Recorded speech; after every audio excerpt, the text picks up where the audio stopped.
Gostou da luz dramática do climão? Sabe do que a gente vai falar hoje? De produtividade. Eu tava com uma preguiça da porra de montar aquela luz enorme. Oi, gente linda, meu nome é Lucas Burica, eu sou fotógrafo e artista visual.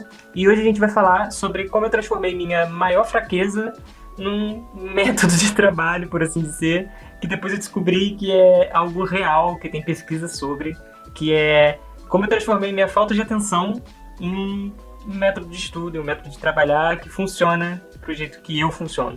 Eu sempre tive muito problema de atenção, foi algo que me atrapalhou muito na época de colégio. Se eu não tivesse um professor ali muito em cima de mim, era muito difícil pra eu aprender. E quando eu fui pro colégio público, então, que era 40 alunos numa turma, isso foi ladeira abaixo, né? Não tinha ninguém pra me dar essa atenção dedicada que eu precisava. E aí isso acabou refletindo comigo, tendo nota baixa, e eu não sabia muito bem qual era o meu problema. Eu não me considerava uma pessoa burra, quando eu tinha interesse, eu aprendi, eu consegui aprender as coisas, sempre fui muito bom autodidata, mexia bem com computador, essas coisas, aprendi as coisas sozinho na internet. Só que com o colégio eu tinha muita dificuldade, eu não conseguia me concentrar nas coisas, eu tentava estudar e eu não absorvia o conteúdo, né? E sempre ficou pra mim que era meio que vagabundagem, era falta de interesse e eu tinha dificuldade no geral. Foi algo que eu carreguei durante a faculdade, na real, durante um bom tempo. Tive dificuldade também lá com algumas matérias. As matérias que eu já tinha domínio eu conseguia levar super bem. E algumas que eu não conseguia ver muito propósito, eu tinha mais dificuldade, principalmente os cursos, as matérias que tinham aquele método mais tradicional de ensino, né? Que era de sentar na frente do professor com um quadro e ele ia escrevendo conteúdo e eu tinha que ir copiando e eu precisava ter esse tempo de atenção de 2 horas, dependendo da aula, eram 4 horas de uma aula só. E geralmente nesse tipo de matéria eu ia bem mal. A forma que eu compreendi isso no primeiro momento foi meio errada, que era de que eu gostava de matérias práticas, eu gostava de coisas práticas e eu não gostava de ficar estudando teoria, essas coisas, porque teoria era chato, eu não conseguia focar em teoria. Então foi isso que eu fui meio que internalizando e só depois eu fui entender realmente qual era o problema. Minha dificuldade não estava no que eu estava tentando aprender, e sim no método que eu estava usando para aprender alguma coisa. E por mais que eu tenha criado a disciplina de conseguir sentar na frente, né, do professor e copiar a matéria durante 2 horas, durante 4 horas, eu sabia que eu não ia absorver esse conteúdo, eu ia precisar revisitar ele só para ter o primeiro entendimento. Eu comecei a entender um método que funcionava para mim, mas no final da faculdade quase, que foi quando eu estava fazendo meu TCC, eu estava fazendo meu projeto, e aí eu percebi que não adiantava eu tentar seguir um caminho linear para o meu trabalho. Quando eu fui fazer a primeira parte do projeto, que se assemelha um pouco a uma monografia, bastante texto, não rolava para mim pesquisar o capítulo 1, depois escrever o capítulo 1, pesquisar o capítulo 2, depois escrever o capítulo 2, porque eu achava isso maçante, eu me distraía no meio do caminho, enquanto eu tava pensando no capítulo 1, me veio uma ideia lá do capítulo 5, e aí eu já tava vendo alguma coisa. Então, para aproveitar esse tempo que eu tava perdendo, vamos dizer assim, eu decidi meio que me entregar a esse jeito que eu fazia as coisas, e eu fazia um pouquinho do capítulo 1, e depois eu fazia um pouquinho do capítulo 5, e depois eu voltava pro 2, e aí isso aqui encaixa lá de volta no capítulo 1, aí eu já começava a fazer a conclusão. E aí eu comecei a perceber que meu trabalho não era muito linear. Eu precisava me entregar a essas minhas distrações, quando elas eram relacionadas ao trabalho que eu estava fazendo, é claro, e deixar, às vezes, algum problema que eu não estava conseguindo resolver cozinhando no fundo da minha mente. Eu percebi que quando eu encontrava alguma barreira no aprendizado que eu estava tendo, não adiantava para mim ficar batendo de frente com aquilo. Eu tinha que dar uma afastada, fazer alguma outra coisa, às vezes descansar, ou às vezes focar em outro trabalho, que naturalmente esse problema ia sendo resolvido, meio que fermentando lá no fundo da minha cabeça. Foi um método que eu acabei incorporando no resto ali da faculdade, né, bem no finalzinho, e quando eu fui fazer o projeto propriamente dito, foi a mesma coisa. Às vezes eu estava estudando volume, e aí eu tinha uma ideia para fachada, e aí eu largava um pouco o volume e começava a estudar fachada, e me vinha uma ideia de janela, e aí eu começava a pensar em planta, aí de repente eu voltava pro volume. E assim foi funcionando pra mim. Acabou que o projeto ele acabou saindo bem liso, bem tranquilo, não me estressou muito, acabou sendo um processo mais gostoso. E aí quando eu tava fazendo as minhas últimas matérias ali no curso, eu percebi que isso funcionava também para as matérias tradicionais. Uma das últimas matérias que eu fiz foi uma matéria de estrutura em madeira, era a matéria mais difícil do curso, com a maior taxa de reprovação, E quando eu cansava de estudar, quando eu estava fazendo exercício há muito tempo, eu largava de lado um pouco, ia fazer alguma outra coisa, ia fazer um café, ou ia para o meu trabalho final. Depois eu voltava para essa matéria de estrutura e as coisas tendiam a desembolar. Eu abordei esse método na minha vida de me entregar às minhas distrações, por assim dizer, e eu não fiz isso muito de forma consciente, eu acho, né? Eu acho que eu só entendi que não adiantava brigar comigo mesmo, e eu não entendi que eu estava fazendo um método, ou criando um método para mim. Eu só fui seguindo o fluxo das coisas. E quando eu estava fazendo a pesquisa de um vídeo que acabou não saindo, porque ele ficou muito grande e tal, eu falei sobre isso e fiz um outro vídeo, que é esse vídeo aqui. Eu acabei esbarrando na pesquisa da doutora Barbara Auckland, que ela fala sobre pensamento difuso e pensamento focado. Ela diz que são duas formas de pensamento que elas trabalham em conjunto quando você está aprendendo algo, tentando resolver um problema, mas elas trabalham de forma não simultânea. Quando você está usando o pensamento focado, você necessariamente não está usando o pensamento difuso.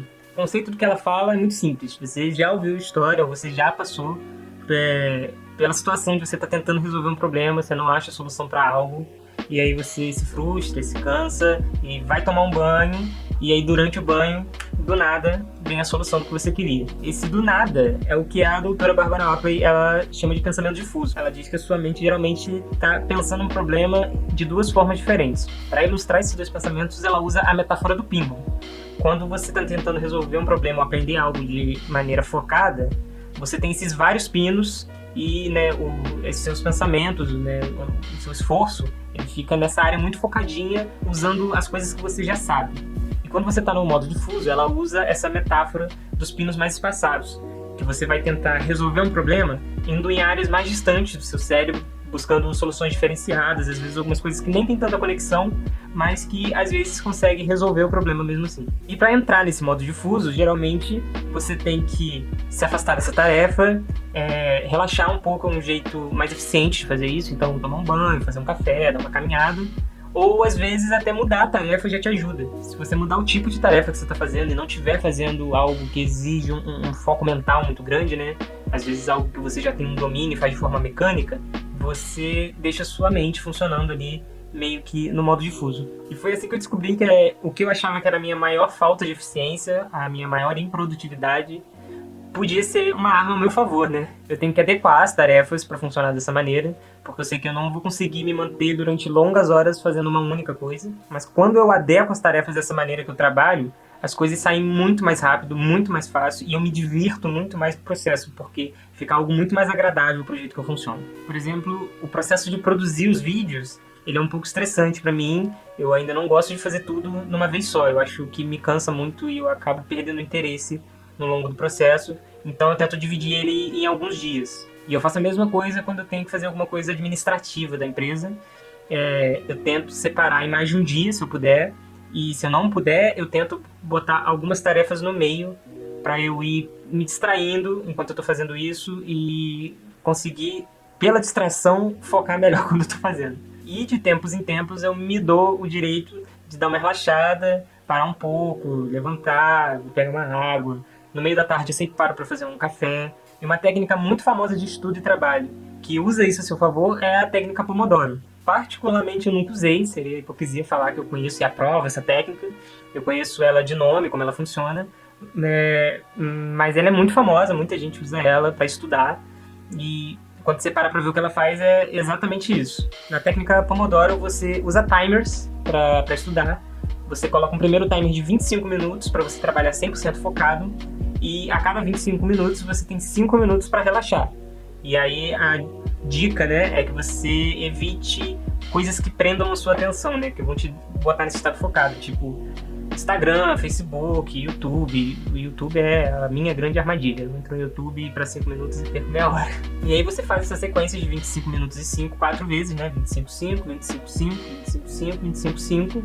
E aí você pode tirar um descanso maior, de 15 minutos, 30 minutos, né? Para fazer alguma coisa e relaxar total mesmo, dar uma aliviada na tensão. O que você está fazendo nessa técnica é ficar entrando no pensamento focado, entrando no pensamento difuso e variando isso na tarefa enquanto você está fazendo. Tem as lendas do pensamento difuso e focado que ela conta, e pesquisando eu fui esbarrando nelas, que o Thomas Edison, que foi um cara que teve milhares de patentes de invenções quando estava trabalhando em alguma invenção nova e ele encontrava alguma barreira, ele sentava numa cadeira para relaxar com, acho que era uma rolagem, uma pecinha de metal na mão, e aí, né, ia relaxando até adormecer. Quando ele adormecia, a pecinha caía e ele acordava e tal, e logo depois disso ele começava a trabalhar de novo para aproveitar esses pensamentos que estavam meio nebulosos na cabeça dele. É meio romântico essas histórias, mas tem exatamente a mesma história pro Salvador Dalí, por exemplo, que ele usava um molho de chaves. Eu acho que a grande moral dessa história é que a gente nunca aprende a aprender, né? No colégio a gente tem uma formatação única de aprendizado, que todo mundo tem que se regular a ela, e nem todo mundo se adapta, e a gente se sente muito mal quando a gente não se adapta, a gente se sente burro, a gente se sente incapaz. E não tem nada de errado se o método que você precisa usar para aprender ou para resolver um problema não é um método criado no século XX para ensinar crianças a trabalhar numa fábrica.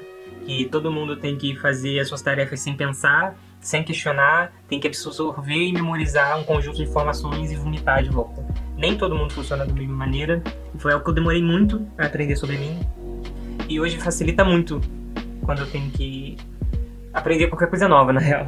Eu não sou nenhum educador, eu não sou um pedagogo, eu tô falando mais da minha experiência de aprendizado, mas não para apresentar para vocês um método de pensamento difuso e focado, mas para dizer que às vezes a gente não pensa que tem outra forma de fazer as coisas. E é um pouco disso que eu quero falar aqui, sobre maneiras diferentes de pensar, maneiras diferentes de ser. A produtividade não tem uma cara só, não é só sentar na frente de uma mesa e trabalhar durante 12 horas. Se você gostou do papo de hoje, eu te convido a se inscrever aqui no canal. Eu gosto de falar sobre produtividade, criatividade, fotografia, porque é meu trabalho, é o que eu amo, e mais algumas coisas que vêm na minha cabeça e aí eu vou improvisando. E se você gostou desse vídeo com essa luz dramática, draculesca entrando, dá um like aí para ajudar no algoritmo. Comenta aqui embaixo qual é a forma que funciona melhor para você para aprender quando você está resolvendo um problema. Eu vou achar muito legal descobrir diferentes formas e como cada pessoa funciona. E muito obrigado por assistir até aqui e te espero na semana que vem. Até o próximo vídeo.